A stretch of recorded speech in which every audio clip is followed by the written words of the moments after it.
Well, and now to discuss the U.S. strikes on the nuclear sites in Iran, we have with us Ambassador R. Swaminathan. He's a former senior diplomat who's joining us from New Delhi. And also Burzin Wagmar is from the Center for Iranian Studies at the University of London. He's joining us from London. Thank you, gentlemen, for being with us. Ambassador Swaminathan, how does the U.S. strikes on Iran nuclear facilities actually reshape the strategic balance in West Asia? Reshaping of the West Asian strategic balance has started, I would say, on 7th October 2023, when Hamas attacked Israel. And thereafter, if you see, it kind of led to a cascade of events. Hamas, of course, was more or less decimated. Then thereafter, it was Hezbollah in Lebanon. And then, of course, there was a complete change of regime in Syria. So all these three countries were part of what other people were calling as axis of evil or ring of fire, whatever that you may call. But the fact is that Iran's strategic depth that they had in terms of having all these actors in West Asia surrounding Israel was never there. It stopped completely. Okay. And thereafter, I suppose, what had happened is naturally this, when it was an opportune moment, I think, for Israel to be able to do what I think Prime Minister Netanyahu has been, in a sense, I would say, wanted to do for so many years. And then, of course, the IAEA report came, and thereafter the thing started. And this attack particularly, certainly, of course, there are many views on that.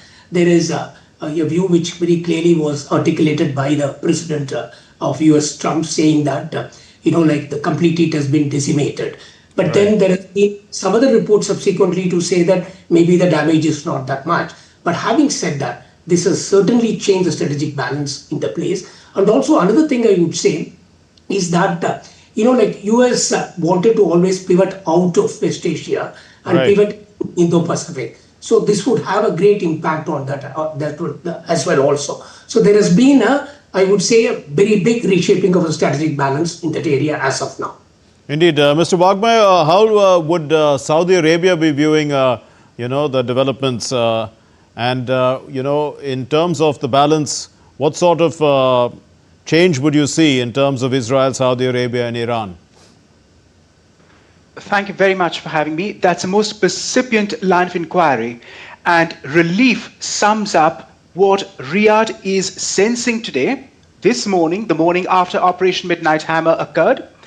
And the same sentiment is echoed privately also across the entire GCC states, all 6, but over and above that, the Arabian Peninsula and the Muslim non-Arab world, all of who had felt and borne the brunt of Iran's regional proxies and its havoc that has been created in the region for the last 46 years since 1979, which goes back not just to the Iran-Iraq war, that too, but following that with Iran's sponsorship of Hezbollah, Hamas, and other radical irredentist movements which had affected the political stability of these states up and down the Arabian Gulf. So that, in a way, sums up, even if none of these states are willing to state so publicly, overtly, it is a patent fact that Israel has picked up the slack and, quite frankly, done the dirty work for them. They all breathe a sigh of relief today. Ambassador Swaminathan, what are the implications, of these strikes for the global non-proliferation regime? It's interesting to see. This is, of course, one of the incidents where US, of course, is a declared nuclear weapon state under NPT, and Israel is considered a nuclear weapon state. So this attack has been on a non-nuclear weapon state, which has been party to NPT. And of course, NPT Article 10 specifically provides for withdrawal from NPT of any of the state parties if they were to say that, their supreme interests get impacted. If you remember, this happened in the case of DPRK. In 1993, they had given a notice of 90-day period to withdraw from NPT.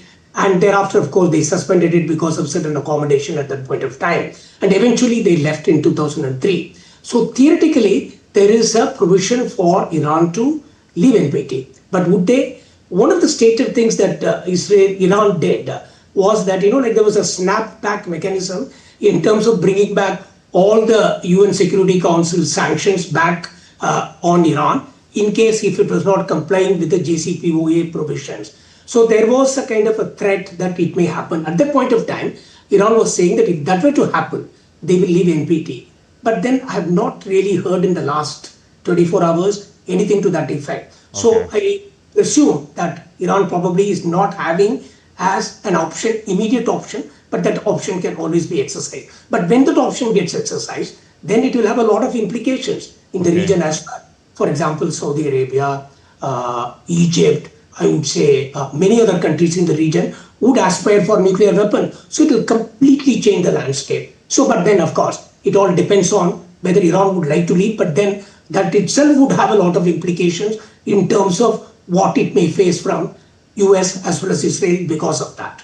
Indeed, absolutely. Mr. Bogmeier, so I mean the US's action sets a precedent and said for future military actions against nuclear programs. Would you say that?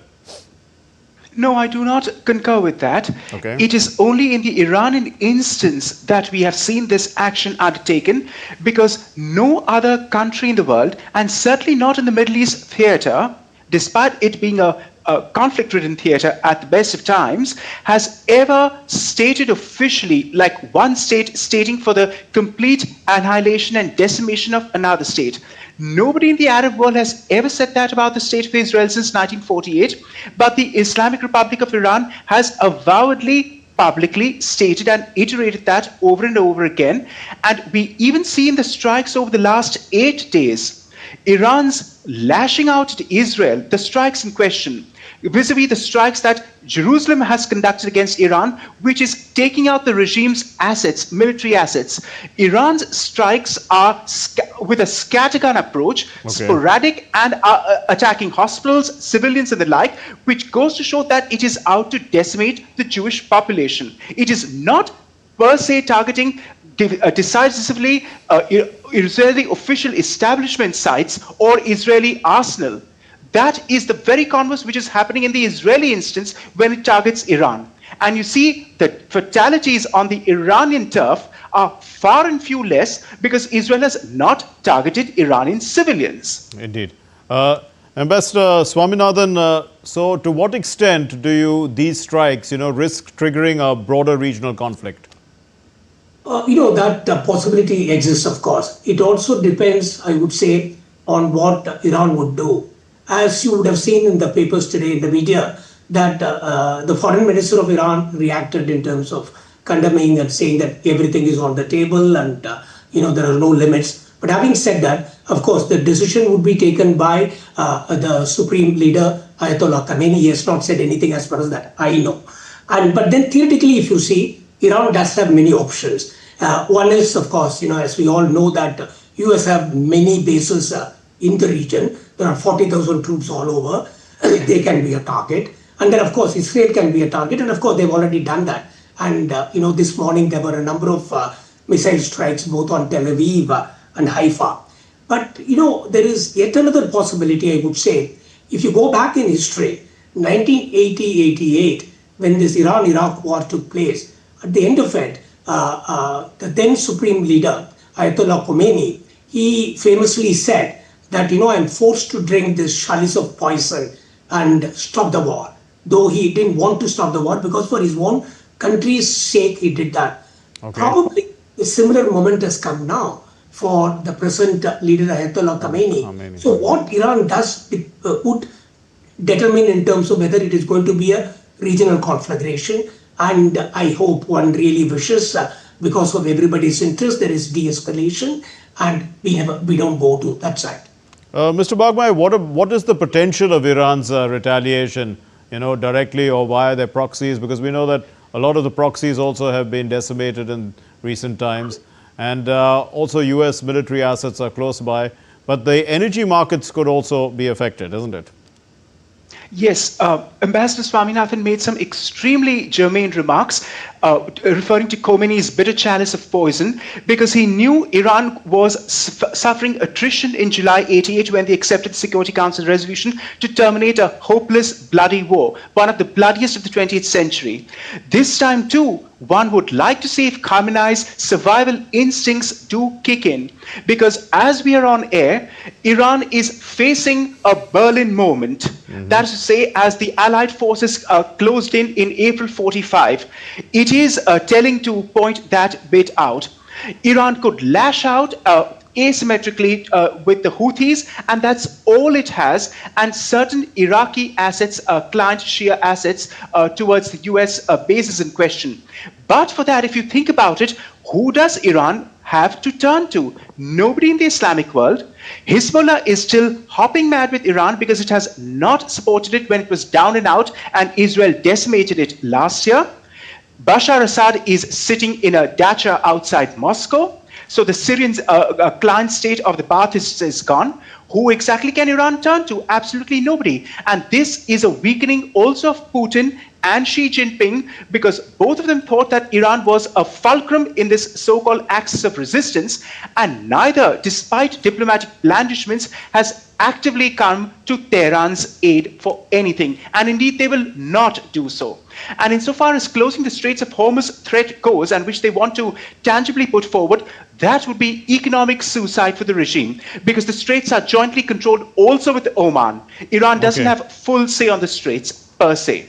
Indeed, a final question to you, Ambassador Swaminathan. You know, what are the short-term and long-term nuclear safety risks posed by, you know, by active enrichment sites being bombed? You see, the radiological consequence actually would depend on the kind of facility. Meaning to say, supposing, say, if an operating nuclear reactor is attacked, then there will be a very major radiological consequence. You see, as it happened in Chernobyl and later in Hiroshima because of tsunami. And of course, in this case, we are not talking about Bushehr nuclear power plant, which is an operating nuclear power plant, which is on the Persian Arabian Gulf. But what was attacked, of course, was Fardo, Natanz, and Isfahan.